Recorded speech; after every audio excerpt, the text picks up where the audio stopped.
Bonjour à tous, bienvenue dans cette première édition de la revue de presse de la semaine, dans laquelle je reviens sur des moments importants de l'actualité nationale et internationale des 7 derniers jours.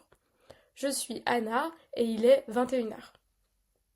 Au programme pour cette semaine, on revient sur le cambriolage du Louvre, sur une tornade à Hermont dans le Val d'Oise, sur la taxe Zuckman, sur Nicolas Sarkozy et sur les 20 ans depuis la mort de Ziad Ebouna à Clichy-sous-Bois.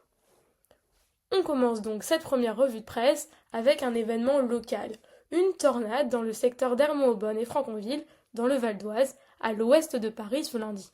Le Parisien décrit les grues effondrées, les toitures arrachées, un phénomène naturel de images impressionnantes que l'on n'a pas l'habitude de voir en France. Le bilan tragique s'élève à 4 blessés et un mort, un jeune travailleur de 23 ans. Le lendemain, une autre tempête s'abat sur la famille Sarkozy. L'ancien président se dirige vers la prison de la Santé, dans laquelle il devrait être incarcéré pour 5 ans. C'est lui qui fait la une de Libération, sous le titre À l'ombre, avec des articles qui nous racontent une prison remise à neuf, qui est cependant, comme la majorité des prisons en France, surpeuplée. On compte 1230 détenus pour 707 places, avec un taux d'occupation de 188%, pour un taux national moyen de 130,8% en 2025. Quentin Laurent, dans Le Parisien, angle, lui, sur le rassemblement aux abords de la villa Montmorency, à Paris, où des centaines de personnes ont répondu à l'appel de ses fils à venir le soutenir.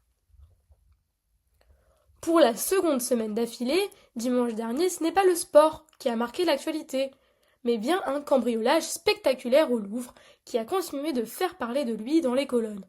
François Dargent et Éric Biétry-Rivière dans Le Figaro mettent le doigt sur les failles de sécurité des musées, un sujet qui fait plus parler que les braqueurs eux-mêmes. Ils rappellent que ce n'est pas la première fois que des avaries sur les infrastructures sont au centre des préoccupations du Louvre, qui avait dû fermer en 2023 et en 2024 pendant les expositions de Naples à Paris et celle consacrée à Claude Gillot.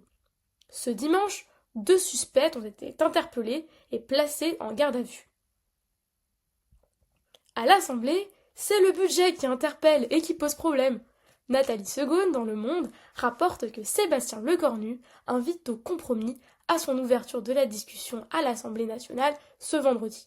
Une première depuis Raymond Barre entre 1976 et 1978, qui avait porté la double casquette de Premier ministre et de ministre de l'économie. L'actuel Premier ministre entend revenir dans l'hémicycle dans tous les moments clés de la discussion budgétaire.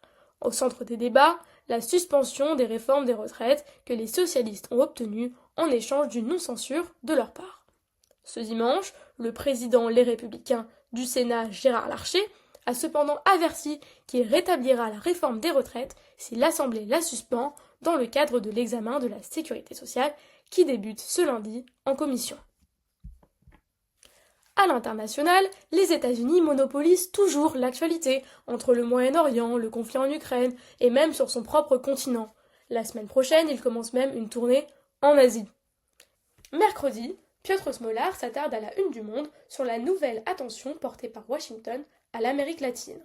Entre tarissement des flux migratoires et lutte contre les cartels de la drogue, Donald Trump a changé son fusil d'épaule, continuant d'imposer son slogan America First aux pays voisins. En guerre avec les embarcations chargées de drogue, sans pour autant fournir la moindre preuve de leur contenu ou de leur équipage, le président américain et son administration justifient toutes les décisions prises par le mantra MAGA, Make America Great Again, jusqu'au bout, même après l'accusation de meurtre par le président colombien Gustavo Petro le 18 octobre à la suite du décès d'un pêcheur, selon lui, d'un leader de drogues illégales, selon Donald Trump. Jeudi, Libération fait un focus sur le nationalisme chrétien aux États-Unis, électrisé par l'assassinat de l'influenceur Charlie Kirk. Bernadette Sauvaget nous rappelle la place historique de la majorité morale de Ronald Reagan et la place des évangéliques dans le mouvement des années 80 et leur relation étroite avec le populisme. Pendant ce temps, Le Figaro dédie vendredi une double page au plan stagnant de l'Europe pour utiliser les avoirs russes gelés pour l'Ukraine. Un plan auquel la Belgique s'oppose en faisant état de ses fortes inquiétudes. L'Humanité, elle, concentre un papier sur la volonté d'entériner l'annexion de la Cisjordanie par la Knesset, le Parlement israélien. Maintenant, concentrons-nous du côté des hebdomadaires. Cela fait 20 ans depuis la mort de Ziad Ebouna à Clichy-sous-Bois. À 17 et 15 ans, les deux adolescents meurent électrocutés dans un transformateur EDF où ils se sont cachés pour échapper à un contrôle de police le 27 octobre 2005. Le magazine de l'Humanité se penche sur les quartiers populaires et leurs promesses trahies. La population de Clichy-sous-Bois demeure l'une des plus défavorisées de France, où un sentiment de relégation bien connu des banlieues domine toujours. Il souligne également les politiques défaillantes et les services publics en manque de moyens desquels souffrent les quartiers populaires, entre échecs scolaires, habitats délabrés, désertification médicale et discrimination. Le Bondi Blog, créé en 2005 de ces révoltes, sort avec Pastamag une enquête sur le nombre de personnes décédées à la suite d'une interaction avec les forces de l'ordre hors opération terroriste. Un chiffre en augmentation depuis 2005, avec 65 décès en 2024 contre 4 en 2005. En 20 ans, au moins 560 personnes sont décédées au cours d'une mission des forces de l'ordre. Du côté de l'économie, l'attaque Zucman a été rejetée d'emblée ce lundi lors de l'examen du budget en commission à l'Assemblée, avec l'opposition de la coalition gouvernementale et du Rassemblement national. Il est rare qu'un économiste fasse autant la une de l'actualité.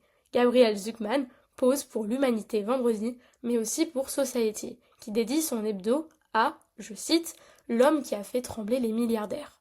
On y retrouve 9 pages d'explications de comment une proposition de justice fiscale, élaborée par un économiste, se retrouve en première page des journaux, en ouverture d'un JT de 20 heures, en boucle sur les chaînes d'information ou en conversation principale à la machine à café.